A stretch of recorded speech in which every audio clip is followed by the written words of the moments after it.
In everyday life, we often feel anxious, offended, or misunderstood without knowing the exact cause. Husserl's phenomenology offers a new way of looking at human experience. Husserl emphasizes Jede Bewusstsein sagt, ist ein Bewusstsein von etwas, which means that every act of consciousness is always consciousness of something.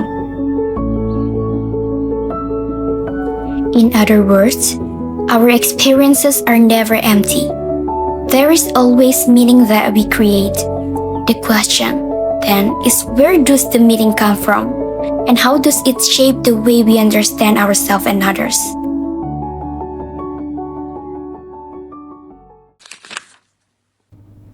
Fenomenologi sebagai jalan kembali ke pengalaman asli.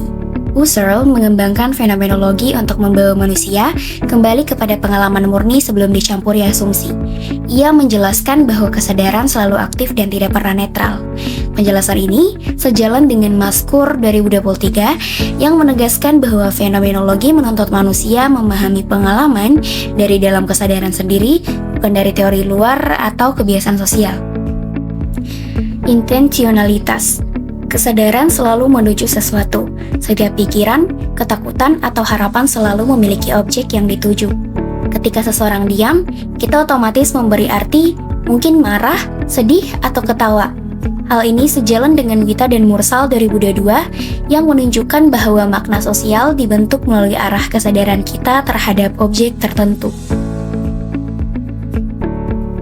Epoche adalah kemampuan untuk menunda penilaian otomatis. Husserl menyatakan "Wir setzen die Welt außer Spiel", yang berarti kita menempatkan dunia dalam tanda kurung. Dengan epoche, manusia berhenti dari prasangka sehingga mampu melihat pengalaman secara jernih. Ini penting ketika emosi sedang tinggi atau ketika kita menghadapi konflik. Reduksi fenomenologis. Reduksi membantu menemukan inti pengalaman. Dalam kecemasan, reduksi menolong manusia memisahkan peristiwa luar dari makna yang ia bentuk sendiri. Suprapto 1999 menjelaskan bahwa reduksi fenomenologis mengembalikan manusia pada kebenaran pengalaman dari dalam kesadarannya. Noesis dan noema. Noesis adalah tindakan kesadaran seperti menilai atau berharap. Noema adalah makna yang muncul dari tindakan itu.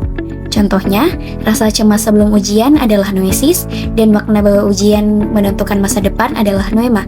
Dua unsur ini membantu manusia melihat bagaimana emosi terbentuk dari penafsiran, bukan semata dari peristiwa. Dalam kehidupan sehari-hari, banyak konflik muncul bukan karena fakta, tetapi karena makna yang muncul dalam diri. Ketika seseorang tidak membalas pesan, kita bisa langsung merasa ditolak, padahal tidak ada bukti yang jelas. Temuan fenomenologi modern menunjukkan bahwa makna subjektif inilah yang sering memicu salah paham dan kecemasan. Hal ini diperkuat oleh Maskur, DKK 2023 dan Wita dan Mursal, yang menunjukkan bahwa pemahaman fenomenologis membuat seseorang lebih sadar akan proses interpretasi yang terjadi dalam dirinya. Fenomenologi membantu melihat manusia sebagai makhluk pemakna. Intentionalitas menjelaskan bahwa manusia tidak hanya menerima dunia, tetapi membentuk pengalamannya sendiri. Dengan epoche, seseorang dapat melihat pengalaman secara lebih jernih tanpa langsung menilai atau bereaksi. Pendekatan ini membuat manusia lebih sadar terhadap proses internal yang membentuk perasaan, pikiran, dan tindakannya. Sejalan dengan Maskur DKK 2023, fenomenologi mengajarkan bahwa memahami diri harus dimulai dari kesadaran yang reflektif. Dalam kehidupan sosial, fenomenologi membantu meredam konflik dan salah paham. Ketika seseorang menyadari bahwa makna berasal dari proses internal, ia dapat mengelola emosinya secara lebih bijak. Epoche mengurangi reaksi impulsif, sedangkan reduksi fenomenologis membantu menemukan inti dari masalah emosional. Pemahaman ini membantu interaksi sosial menjadi lebih empatik, lebih tenang, dan lebih terarah. Pendekatan ini memperkuat gagasan Wita dan Mursal 2022 bahwa makna sosial selalu terbentuk melalui kesadaran manusia. Fenomenologi Husserl mengajak kita untuk kembali pada pengalaman asli dan memahami bagaimana makna terbentuk dalam diri. Dengan intensionalitas, epoche, dan reduksi fenomenologis, manusia dapat melihat dunia dengan kesadaran yang lebih jernih. Pada akhirnya, fenomenologi menentang kita untuk bertanya, apakah kita benar-benar melihat dunia apa adanya, atau hanya sekedar mengikuti makna yang kita ciptakan sendiri?